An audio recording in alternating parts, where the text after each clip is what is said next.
I'm going to turn it over to the Chief to provide an update and some of the details based on the limited amount of information that we have thus far this morning, and then I will provide some comments myself. Chief? My name is Brian O'Hara, B-R-I-A-N-O''H-A-R-A. I am the Minneapolis Police Chief. At approximately 9:03 a.m. this morning, Minneapolis police received a report of a shooting involving federal law enforcement in the area of East 26th Street and Nicollet Avenue on the south side of the city. Officers arrived and found an adult male with multiple gunshot wounds when they arrived. Life-saving aid was being rendered, and he was transported by ambulance to Hennepin County Medical Center, where he was later pronounced deceased. Based on the information that we have, which is very limited, this is a 37-year-old white male who is a Minneapolis resident, and we believe he is an American citizen. We have not been told any official reports of what has led up to the shooting, but we have seen the video that is circulating on social media. Our demand today is for those federal agencies that are operating in our city to do so with the same discipline, humanity, and integrity that effective law enforcement in this country demands. We urge everyone to remain peaceful. We recognize that there is a lot of anger and a lot of questions around what has happened, but we need people to remain peaceful. In the area, we have an unlawful assembly at this time. Minneapolis police have given multiple warnings for the crowd to disperse. We are asking for people to avoid the area and to leave if you are there. We have requested mutual aid from the Minnesota State Patrol and from all our local and county regional partners. We ask everyone to remain calm and to please do not destroy our own city.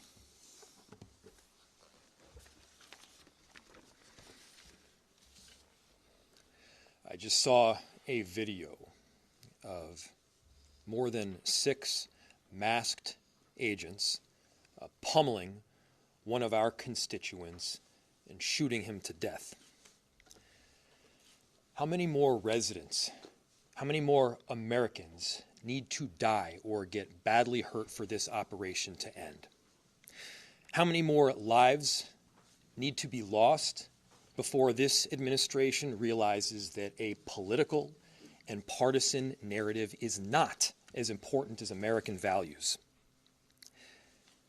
How many times must local and national leaders must plead with you, Donald Trump, to end this operation and recognize that this is not creating safety in our city? As you'll hear from Director Sayer in just a second, we have seen these kinds of operations in other places, in other countries, but not here in America. Not in a way where a great American city is being invaded by its own federal government. I'm done being told that our community members are responsible for the vitriol in our streets. I'm done being told that our local elected officials are solely responsible for turning down the temperature. Just yesterday, we saw 15,000 people peacefully protesting in the streets, speaking out, standing up for their neighbors. Not a single broken window, not a single injury. Those peaceful protests embody the very principles that both Minneapolis and America was founded upon. Conversely, the mass militarized force and unidentified agents who are occupying our streets, that is what weakens our country. That is what erodes trust in both law enforcement and in democracy itself. So to everyone listening, stand with Minneapolis. Stand up for America. Recognize that your children will ask you what side you were on. Your grandchildren will ask you what you did to act to prevent this from happening again, to make sure that the foundational elements of our democracy were rock solid. What did you do to protect your city? What did you do to protect your nation? This is not what America is about. This is not a partisan issue. This is an American issue. This administration and everyone involved in this operation should be reflecting. They should be reflecting right now and asking themselves. I'm going to turn it over to the chief to provide an update and some of the details based on the limited amount of information that we have. If the goal thus was far to this morning, achieve and then I will peace provide some comments and myself. safety- Chief, this is doing exactly the opposite. My name is Brian O'Hara, If the goal was to achieve B-R-I-A-N-O''H-A-R-A. and I am the prosperity, Minneapolis Police Chief. This is doing exactly the At opposite. approximately Are you 9:03 standing a.m. up this for morning, Minneapolis American Police families received right a now? report of a shooting involving Or are we federal law tearing them enforcement apart? in the area of East 26th Street The invasion and of Nicollet these Avenue heavily armed on the masked south agents side of the roaming city. around on our streets of Minneapolis, Officers arrived and found emboldened an adult with male a with sense multiple of gunshot impunity. wounds when they It has arrived. to end. Life-saving aid was This is being not how it rendered, has to be. and he was transported by ambulance to Hennepin County Medical Center, where he was later pronounced deceased. So Based on the information that we President have, which is Trump. very limited, this is a moment to act like a leader. Put Minneapolis, put America first in this moment. Let's achieve peace. Let's end this operation, and I'm telling you, our city will come back. Safety will be restored. We're asking for you to take action now to remove these federal agents. Director Sayer.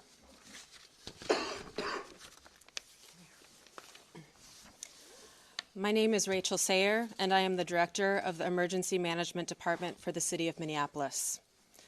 I took this job to keep us safe because I live here, and this is my community. We are doing everything we can to mitigate the impacts of this terrible situation. The city's Emergency Operations Center continues to be activated, as it has throughout the surge in federal agents over the last few weeks. We are tracking impacts and coordinating the city's response to this situation, which is having profound repercussions in our community. I can't underscore enough how much Operation Metro Surge is impacting our city. Families with loved ones detained and those who are afraid to be in public lest they become targets need help accessing the most basic necessities like food, housing, and rides to school. Businesses are shuttering and our local economy is severely impacted, which means families are suffering, just as we were rounding a corner in our recovery. Many of our Minneapolis residents, my neighbors, my friends, my community members, are ceasing participation in public life, afraid to even go to the doctor. In response, the city enterprise continues to utilize our entire emergency apparatus. That means staff across departments, often around the clock, are putting their regular jobs on hold in order to respond to the impacts of Metro Surge. I want everyone to know there are numerous resources available to community members right now. We have mental health help available. We have food assistance, housing and rental assistance, legal help. We are sharing information about what to do if you are exposed to tear gas, pepper spray, or other chemical agents, and the state AGs and ACLU are collecting reports of rights violations. You can access these resources on the city's virtual resource center at minneapolismn.gov/ICE. Please share this information with your neighbors. We have help and we want you to be able to access that. My background is in international humanitarian response in conflict zones in Yemen, Haiti, Syria, Iraq, and Ukraine. What I've seen here is what I've seen there. A powerful entity violently and intentionally terrorizing people, making them afraid to go outside so they can't earn a living, so that kids are forced out of school. This has a lasting generational impact. People can't plan a single day of their lives because they don't know who is around the corner and if their family member or neighbor is about to be taken away. In these times, you see both the best and the worst. The worst is the terror and the feeling of helplessness. The best is and will continue to be our community's response.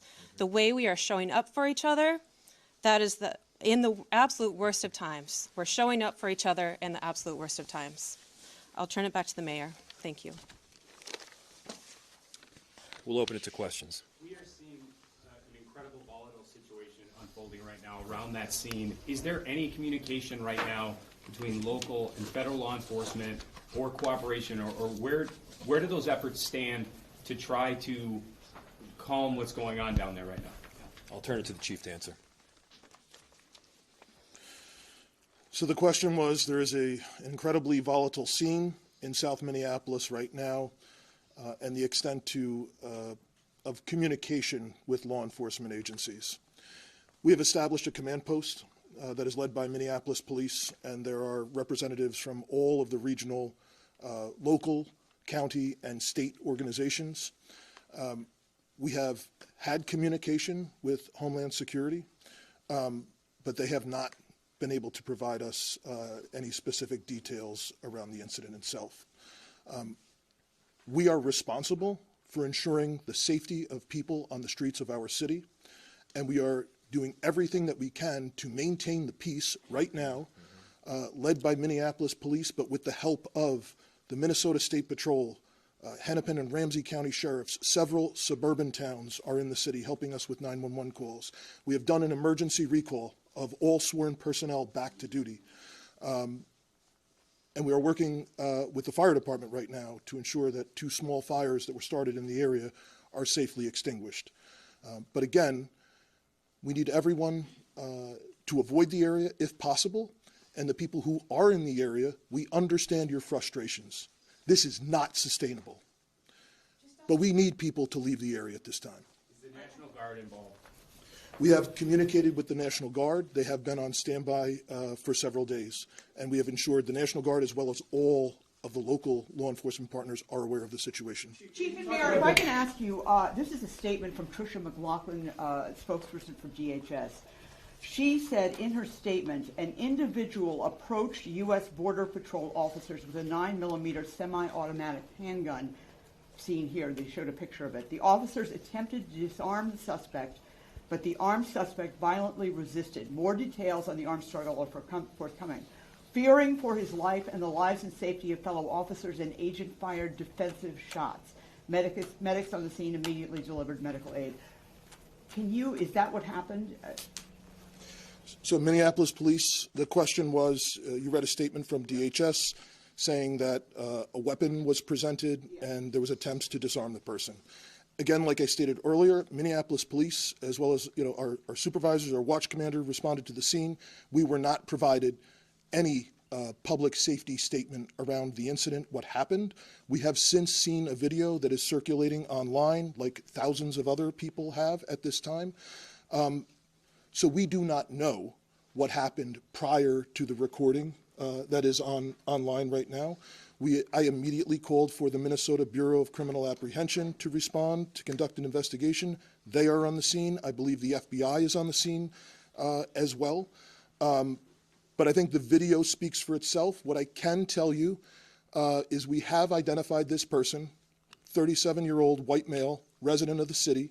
The only interaction that we are aware of with law enforcement has been for traffic tickets, and we believe he is a lawful gun owner with a permit to carry.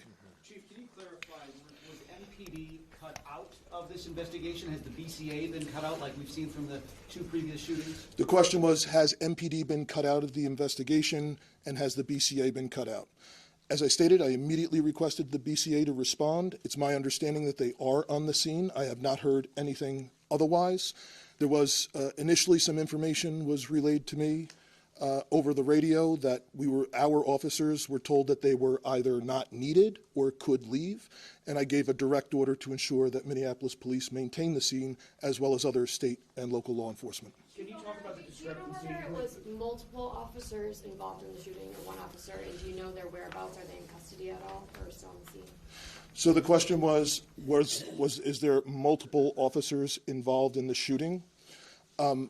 That is the preliminary information. That is our understanding, that it was more than one law enforcement officer involved in the discharge. And again, There is public video that shows several law enforcement officers in a scuffle with someone. Can you talk about the discrepancy? Initial reports said that the victim here was 51 years old. The information that you have, where's that from? So the question was, the initial reports said the victim was 51. The information that I have is we sent Minneapolis police officers to the hospital with the individual who was shot, and they have since identified that person. Two more questions. Do you have a name of the individual who was shot? I do, and I'm not releasing it. Are you able to talk, have you been able to talk with top ICE and Border Patrol officials to ask them to please be in on this, or have you talked to them, or have you been rejected? The question was, have we talked with federal law enforcement to be in on this? We have had conversations with Homeland Security Investigations this morning. We are told they do not have any information to share at this time, but we will attempt to maintain those communications going forward. Do you believe Last that? question, last question. Last Do question. you believe that they have no information to share at this time? The question was, do I believe that they have no information to share at this time? I don't know if the individual that we were in contact with would or not. This is a Saturday morning, and just like it was for us, it was a scramble to do an emergency recall and to get people to the scene.